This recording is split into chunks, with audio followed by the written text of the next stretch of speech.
আজিৰ এই ভিডিঅ'ত মই আপোনালোকক 10খন ভাল লগা এনিমেশ্যন চিনেমাৰ বিষয়ে ক'ম যিবোৰ আধুনিক এনিমেশ্যন টেকন'লজিৰ দ্বাৰা বনোৱা হৈছিল। ইয়াৰে প্ৰতিখন চিনেমা যথেষ্ট ভাল আৰু প্ৰতিখন চিনেমা হিন্দীত চাব পাৰিব। ইয়াৰে প্ৰতিখন চিনেমা চাই বহুত ভাল পাব আপুনি। চিনেমাসমূহ কাৰিকৰী দিশত যথেষ্ট উন্নত মানৰ চিনেমা আৰু ইয়াৰে চিনেমাকেইখনে বহুত পুৰস্কাৰো পাইছিল। আমাৰ প্ৰথমখন চিনেমা হ'ল মোৱানা। চিনেমাখন আহিছিল 2016 চনত। এইখন এখন এডভেঞ্চাৰ কমেডি চিনেমা। চিনেমাখনৰ কাহিনী অলপো নকওঁ আপোনালোকক।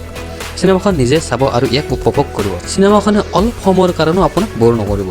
যেতিয়া আপুনি চিনেমাখন চাব ই আপোনাক চিনেমাৰ এডভেঞ্চাৰ জগতখনলৈ টানি লৈ যাব। ই এখন যথেষ্ট ভাল চিনেমা। আপুনি নিজে চাওক আৰু নিজে উপভোগ কৰক এই সুন্দৰ চিনেমাটো। দ্বিতীয়খন চিনেমা হ'ল কোকো। এইখন চিনেমা ৰিলিজ হৈছিল 2017 চনত। ই এখন ফেমিলি এডভেঞ্চাৰ চিনেমা। এইখন চিনেমাই বেষ্ট এনিমেশ্যন চিনেমাৰ বাবে অস্কাৰ পুৰস্কাৰ পাইছিল। কাহিনীটো হ'ল এজন সৰু ল'ৰাৰ। সি মিউজিক বহুত ভাল পায়, কিন্তু তাৰ ঘৰৰ মানুহে মিউজিক অলপো ভাল নাপায়। কিন্তু সি এদিনাখন গম পায় যে তাৰ ককা দুটা এজন মহান গায়ক আছিল আৰু সি নিজৰ ককাক লগ পাবলৈ মৰা মানুহৰ জগতখনলৈ যায় আৰু তাত সকলোবোৰ মানুহ মৃত। কাহিনীটোৰ ৰহস্য হ'ল সি কেনেকৈ মৃত মানুহৰ জগতখনলৈ যায় আৰু সি নিজৰ ককাক লগ পায়নে। কাহিনীত আৰু কি টুইষ্ট আহে তাকে জানিবলৈ চিনেমাখন এবাৰ নিশ্চয়কৈ চাব। ইয়াৰ IMDb ৰেটিংছ আছে 8.4 আউট অফ 10। ৰেটিংছ বহুত ভাল মুভিখনৰ। আমাৰ তৃতীয়খন চিনেমা হ'ল how to train your dragon. চিনেমাখন আহিছিল 2010 চনত। ই এখন এডভেঞ্চাৰ চিনেমা। চিনেমাত কাহিনী দেখুওৱা হৈছে ভাইকিংছসকলৰ সময়ত। তেতিয়া মানুহে ড্ৰেগনবোৰক নিজৰ আটাইতকৈ ডাঙৰ শত্ৰু বুলি ভাবি লৈছিল। ঠিক তেনেকৈ ড্ৰেগনবোৰৰ মানুহক নিজৰ শত্ৰু বুলি গণ্য কৰিছিল। কিন্তু এদিনাখন এটা আঘাতপ্ৰাপ্ত ড্ৰেগনক এজন ভাইকিং ল'ৰাই সহায় কৰে আৰু ইয়াৰ পিছত সকলোবোৰ সলনি হৈ যায়। ইয়াৰ পিছত ৰোমাঞ্চকৰ আৰু শিহৰণকাৰী কাহিনীখিনি আপুনি নিজেই চাব। চিনেমাখনৰ এতিয়ালৈকে 3টা পাৰ্ট আহিছে আৰু তিনিওখনে অতিকৈ ভাল চিনেমা। আপুনি হিন্দী আৰু ইংলিছ দুয়োটাতে এই চিনেমা তিনিখন চাব পাৰিব। আমাৰ 4 নম্বৰ চিনেমা হ'ল দ্য এংগ্ৰি বাৰ্ডছ মুভি। চিনেমাখন 2016 চনত আহিছিল। এইখন এখন একশ্যন কমেডি এডভেঞ্চাৰ চিনেমা। আপুনি নিশ্চয় এংগ্ৰি বাৰ্ডছ গেমটো খেলিছে। তাত খঙাল চৰাই আৰু সেউজীয়া ৰঙৰ গাহৰি আছে। চিনেমাখনতো এইবোৰেই আছে। গেমৰ কাহিনীটোৱে এনিমেট কৰি চিনেমাখন বনোৱা হৈছে আৰু চিনেমাখন বহুত ভালকৈ বনোৱা হৈছে। চিনেমাখনতো এংগ্ৰি বাৰ্ডছ আৰু গাহৰিবোৰে কাজিয়া কৰি থাকে।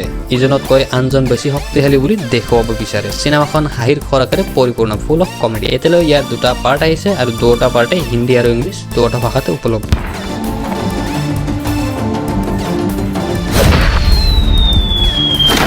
আমাৰ পঞ্চম চিনেমাখন হ'ল পাছ ইন বৰ্ডছ। 2011 চনত ৰিলিজ হৈছিল এইখন চিনেমা।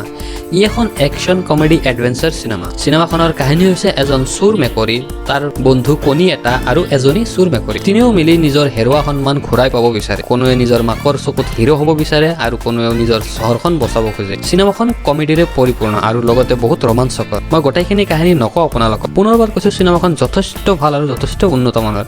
এবাৰ চাই ল'ব। ইংৰাজী বুজি পোৱাত অসুবিধা হয় যদি হিন্দীত চাব পাৰিব এইখন চিনেমা। আমাৰ 6 নম্বৰ চিনেমা টেনজেল। 2010 চনত আহিছিল চিনেমাখন। ই এডভেঞ্চাৰ কমেডি চিনেমা। কাহিনীটো হ'ল এজনী ছোৱালীৰ। তাইৰ চুলি বহুত দীঘল, বহুত বেছি দীঘল। তাই জন্মৰ পৰা এটা টাৱাৰৰ ভিতৰত ডাঙৰ হৈছে। বাহিৰৰ পৃথিৱীৰ লগত তাইৰ কোনো সম্পৰ্ক নাই। তাইৰ মাকে তাইক ঘৰৰ পৰা বাহিৰত ওলাব নিদিয়ে।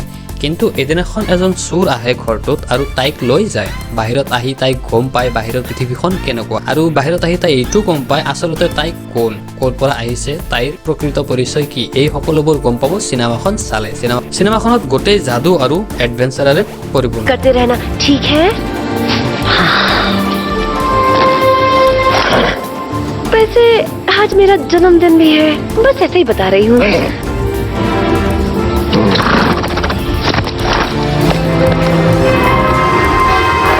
আমাৰ সপ্তম চিনেমাখন হ'ল জুটোপিয়া। 2016 চনত ৰিলিজ হৈছিল এইখন। ই এখন এডভেঞ্চাৰ কমেডি চিনেমা। কাহিনীটোত এনেকুৱা এখন পৃথিৱী দেখুওৱা হৈছে য'ত মানুহ নাই, য'ত কেৱল জীৱ জন্তু থাকে। ইয়াত জন্তুবোৰে পুলিচ, জন্তুবোৰে বেংকত কাম কৰে, জন্তুবোৰে নাচাত বিজ্ঞানী। কেৱল জন্তুবোৰৰ পৃথিৱী। ইয়াত এজনী মাইকী শহাপহু আৰু এটা শিয়াল লগ লাগি এটা ৰহস্যৰ উদ্ঘাটন কৰে। সেই ৰহস্যটো কি জানিবলৈ চিনেমাখন চাব লাগিব। চিনেমাখন বহুত ভাল। আপুনি এবাৰ নিশ্চয়কৈ চাব, বহুত আনন্দ পাব।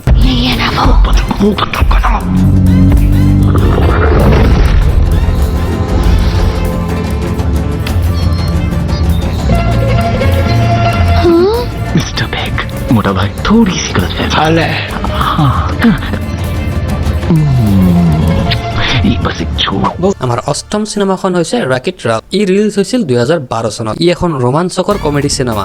চিনেমাত কাহিনী দেখুওৱা হৈছে ভিডিঅ' গেমছৰ ভিতৰৰ জগতখনৰ বিষয়ে। আপুনি ভাবি চাইছেনে যদি ভিডিঅ' গেমছৰ ভিতৰৰ জগতখন আমাৰ দৰে হ'লহেঁতেন, তাত থকা চৰিত্ৰবোৰৰ দৈনন্দিন জীৱন আৰু চিন্তাধাৰা কেনে হ'লহেঁতেন? কাহিনীটো ঠিক এইবোৰৰ ওপৰতে বনোৱা হৈছে। দেখুওৱা হৈছে যে ভিডিঅ' গেমছৰ ভিতৰৰ চৰিত্ৰবোৰৰ এটা নিজা জীৱন আছে আৰু গেমছৰ ভিতৰত কেনেদৰে তেওঁলোকে সেই জীৱন যাপন কৰে। ইয়াৰে এতিয়ালৈকে দুখন পাৰ্ট আহিছে, দুখনে হিন্দীত চাব পাৰিব। দুখন চিনেমা আউটষ্টেণ্ডিং, বহুত ভাল পাব চাই।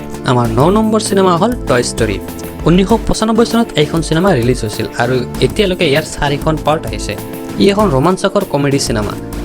কাহিনী হৈছে পুতলাবোৰৰ। দেখুওৱা হৈছে পুতলাবোৰৰ নিজা নিজা জীৱন আছে আৰু পুতলা জীৱিত হ'লে কি কি কৰিব পাৰে তাকে দেখাইছে। ইয়াৰে চিনেমাবোৰত প্ৰেম, ভালপোৱা, ত্যাগ, বন্ধুত্ব এইবোৰ সকলো পাব।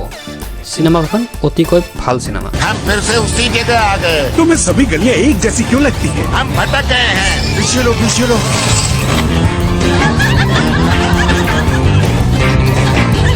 बहुत मजा आ रहा है।